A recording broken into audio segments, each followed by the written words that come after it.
ভীষণ মজা করে আজকে একটা তরকারি রান্না দেখাবো। চলেন শুরু করি। এখানে কড়াইতে আমি তেল দিয়ে দিয়েছি আর এখানে লবণ হলুদ দিয়ে আলুটা ভালো করে ভেজে নিচ্ছি। তো এই তো আলুটা আমার বাদামি বাদামি করে ভাজা হয়ে গেছে।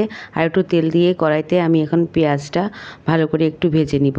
তো পেঁয়াজ ভাজা হয়ে গেছে, এখানে আমি রসুন পেস্ট দিয়ে দিচ্ছি।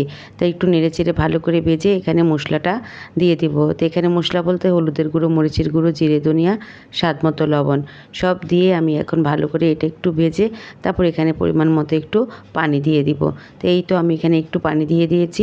মশলাটা ভালো মতো কষানো হয়ে গেছে। এখন কোরাল মাছটা দিয়ে দিচ্ছি। আর কোরাল মাছ খেতে তো ভীষণ ভালো লাগে, কেন কাটা থাকে না, এই জন্য। আর এই তো কষানো হয়ে গেছে। পরিমাণ মতো এখানে ঝোল আর এখানে আমি আলু টমেটো দিয়ে দিচ্ছি। তো এই তো মাছটা আমার অনেকটা হয়ে আসছে। এখন এখানে 7-8টা কাঁচামরিচ দিয়ে দিচ্ছি। তো এই তো এখন কাঁচামরিচ দেওয়ার পরে ঢাকনা দিয়ে দিলাম। তো রান্না আমার হয়ে গেছে। আশা রাখি ভালো লেগেছে। আল্লাহ হাফেজ।